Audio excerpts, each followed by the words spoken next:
two walls are rounding up. Now, a better word for rounding up would be using what we call heading.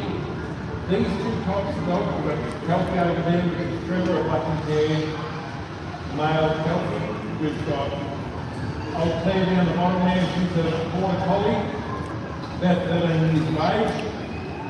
And then we've got one of her sons at the back there, which is just on 1 year of age. He was 1 year 2 days ago.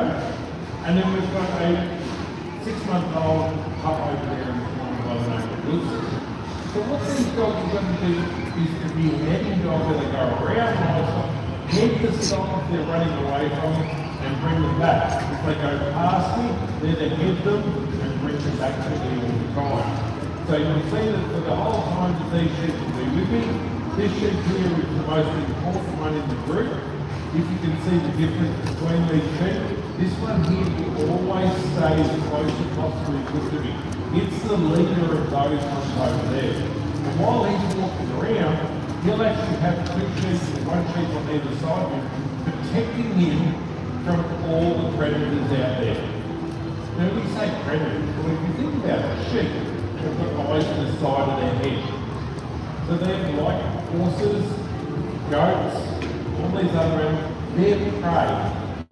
And we, with our eyes in front of our head, you and the dogs, we are what we call the hunters of predators. So we've got to actually start thinking a bit like that. So it's all self-preservation is how it goes. So with me being the alpha male, I've got to not only protect my dogs, lead my dogs, but I've got to look after my dogs. And the way I look after my dogs is a simple thing. And that is, don't pull on the lead rope. So simple. You watch other people work their dogs or walk around with their dogs, and their dogs are pulling like crazy all the time. They get all these different contraptions to put on their face and slow them down. What we do is, if we find that our dog is nice and quiet and nice and relaxed, he'll be wanting to learn. Now, you can see I've got a stick in my hand. Now this stick is what we call an extension of my hand. It helps me block the dogs, and we'll talk more about that later. So not only do I have to pat the dogs, but I have to pat the dog with the stick as well. And you can see he doesn't really care about the stick at all. He's quite happy to have the stick with him. And he just stays nice and quiet, nice and relaxed behind me.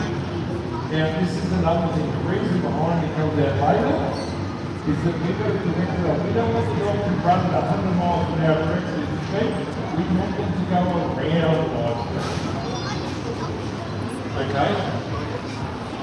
Now you can see he stayed a nice distance off his livestock. So it gives an opportunity for me to work, walk around. I'm not going to give any commands to this dog. I want to see the dog's natural instinct to want to work livestock. That's all I'm after at this young age. He thinks that he's rounding up 300 sheep at the moment. He thinks he's doing a really good job, and that's what we want him to enjoy. So with the experience of trying to understand how these sheep work and what we need to go. Just directing around the other way for a little bit. So at this stage here, he's having fun, he's enjoying life. And that's all we want him to do at this stage, is to enjoy it and nice and relaxed. Now we're going to check here. It's Mr. Grumpy at the moment. Mr. Grumpy trying to chase the other dogs. Right, he's coming in. Okay, so once we've got him nice and quiet, nice and relaxed, block him a couple of times.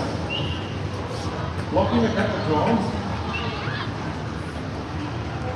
And he lays down. So what this is it's an opportunity for him to relax, take in what he's just learned, and it's for me to move over to him and give him a pat. We don't want him rushing in, because that will give him an excuse for these sheep to run away, for him to keep working. Okay? So he's nice and relaxed, nice and calm. So what I do is I just relax, I tell him to just lay down and talk more about that. I get down to his level, give him a pat, tell him he's a big dog, and put him away. And you can see like that, he's really enjoyed it. He's happy, he's wagging his tail, he knows that he's had a bit of fun and it hasn't been too much pressure for him. Remember, this is his first day at the show, with all these sounds and everything like that. Speakers going on, he's quite scan at the start of the day so you can hear my voice all around the outside and always in the middle. So from there, we go on to the next stage. As I said before, this dog is 1 year of age. He's a big boy. Same deal straight away. The first thing we do is make sure that he's not pulling. He's not pulling in the lead rope. Nice and calm, nice and relaxed, let me go to paddle. He hasn't seen this paddle before. So what I do is I give him a good pat to start off with, then I just give him a pat with the paddle. And you can see that even though it's making a few noises and rattling away, he's quite happy to be a part of it. So he knows he's ready to go to work. Now you can also see with my lead rope that I don't have any clips on. You know dogs hear 32 times better than us. They can hear that clip going, and then if they count to 3 and then they go at 100 miles down, well, you've got still better down the rock under the clip. Once again, all we do is walk around, giving them an opportunity to keep livestock to you. And this is now where we're going to go to the next step, and that's if we're going to block the way we don't want him to go. So he thinks, reverse psychology, that he's having a win, and he's doing it the way he wants to do it. Vice versa, if I want to go anti-clockwise, I put the rake with my left hand on stick, and I block where I don't want him to go. Once again, go the other way, and you can see he's quite happy to go either way. Now, so now from there, we're going to take it one step further. Stop looking at the dog.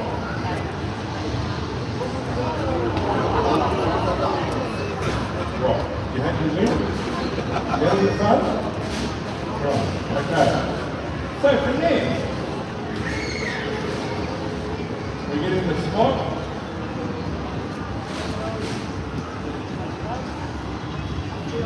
Where he lays down. So you can see he's laid down. So what I say is I'm not a dog trainer, I'm a situation creator. I create a situation that's also something like reasonable and natural instinct. If you label the action the dog is about to take as consistent, the dog will treat the learning process not knowing not training without any position. So what I should be able to do now is when he lays down, so what we want to do is label that. So you say 3 times it becomes a habit. So now, quite quickly, he's worked out how to lay down without me having to be on the lead rope too. I don't want to demand him to have to lay down. He's got to work out when it's right to do it.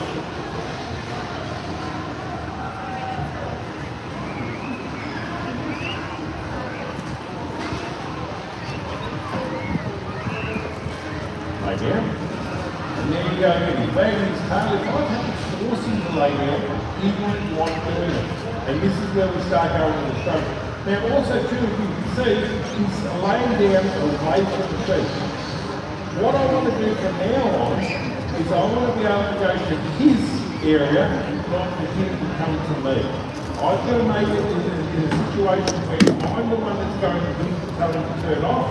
Because if he grabs to me, what's going to happen to the sheep? They're going to run away, and that's another excuse for him to keep on working livestock. So what we do is we get really nice and quietly, nice and relaxed. We sit there, I now take him.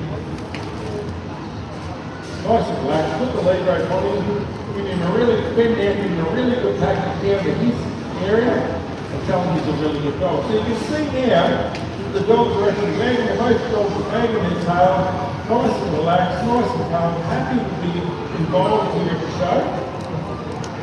I'll show you how to do it. So once we've got the basics done, and the instinct is very strong, what do we do now? Well, what's the problem that happens now? Well, I went to the dog park yesterday before I came down here, and unfortunately I watched you guys catch your dogs. And there was a lot of yelling and screaming and dogs going at 100 miles an hour. And there was one lady, that had a dog out, and the dog's running around with 100 miles, having a good time.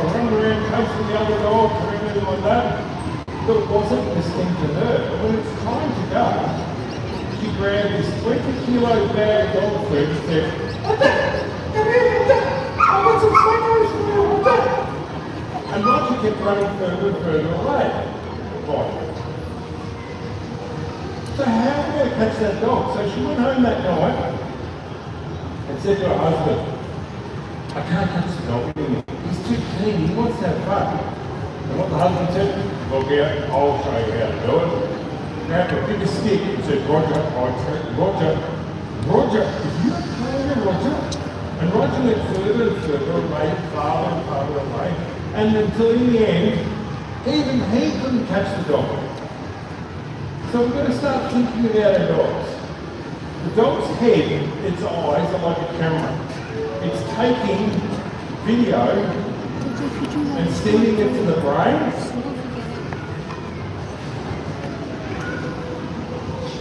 Sending it to the brain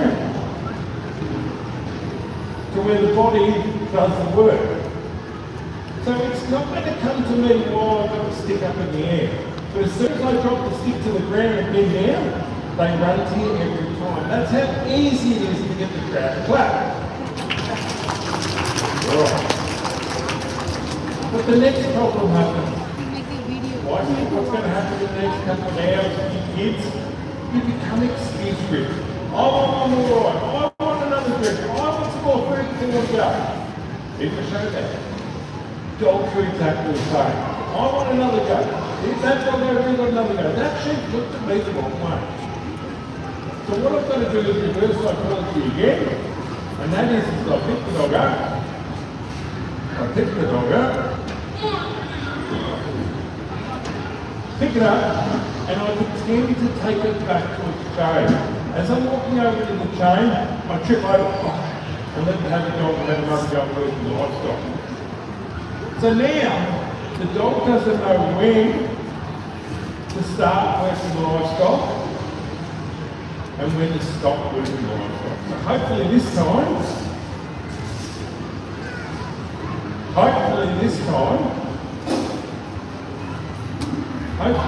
all I should have to do is just drop the rate, not even get right down, and it comes to me every time. So even not using its name from my body language is enough to get the dog to come to me.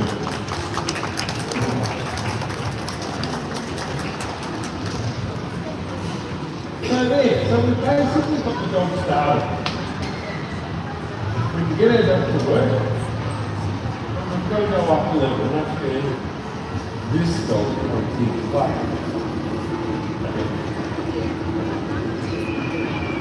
So, we now know if we want the dog to go anti-clockwise, we put the stick in our right hand and the dog goes anti-clockwise. If we want the dog to go clockwise, we put the rake in our left hand and follow the dog around. But now we've got to label the dog, right? We said lay down before. We've got to start putting some terms to it. Some people use left and right. If they want the dog to go this way, they say left. If they want the dog to go this way, they say right. So it's pretty easy when you're on the same side as the dog to go left and right. But what happens when we go the other side? If I want the dog to go right, it goes left. It goes left. And if I want it to go left, it goes to the right. It's opposite us. It's turned around. So we've got to think about it. We have a look at our clocks. The hands with the clock, moving clockwise, they're turning over. If the hands of the clock are going anti-clockwise, they're going back. So we've got over and back. Over and back. Now, that dog's off the chain. It's loose. It's further commands. Why hasn't it gone anywhere yet? Well, back to the start when we say about not using the name of the 4-year-old. All the name is a word to make the dog look at you.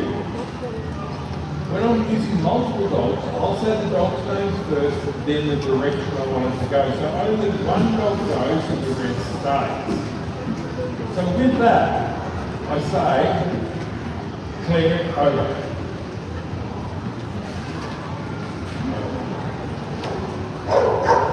Lay down, lay down, lay down. So, with that, then we want it to go the other way, so we say clear back. You need to work out which clear back. Back. You need to work out which way the person wants to go. Lay down, lay down. Lay down. Hey, has anyone been to the massage test down the back here? You haven't been there yet? They've got one thing called Reiki. Reiki massage, anyone heard of Reiki massage? No, they charge $100 to do a Reiki massage. What I do is when my dog's bark, I go to Bunnings. $2.95. You can get yourself a break.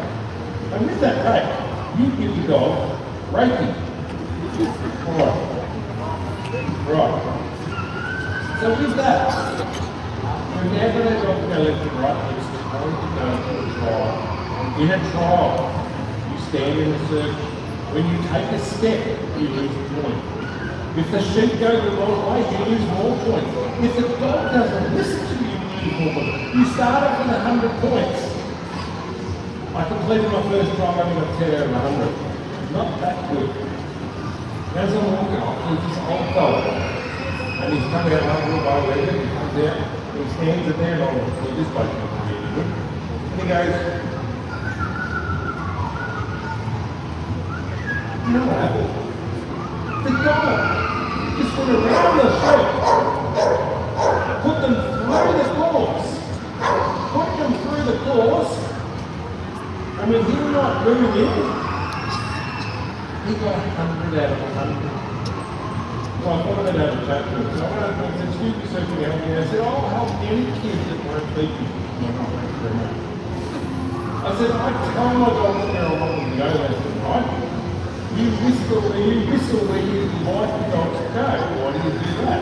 He said, it's easy. A whistle doesn't show any emotion unless it's a wolf whistle.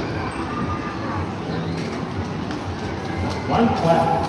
That was from the bloke. So look again. So with that, kids will learn about it one day. I started to think, it was my first dog trial. I was nervous. With my dog's always been nervous, my body has been nervous, my dog's never seen that before, so he became nervous. With both of us nervous, the sheep became nervous. That's the real reason why I got 10 out of 100. Reiki. Stop it. So with that, we've got to do whistles. So for this dog that loves to go clockwise, it's 2 short whistles.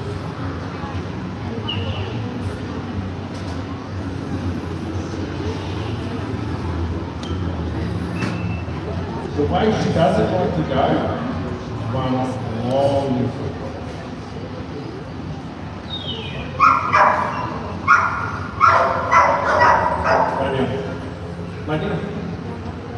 So with that, ladies and gentlemen, thank you very much for being really attentive. If you'd like to come over there, I'll have a dog over here and come to your practice. If you've got any questions or queries, please come and see me. One thing I will say, if you don't know the answer, I will lie. Thank you.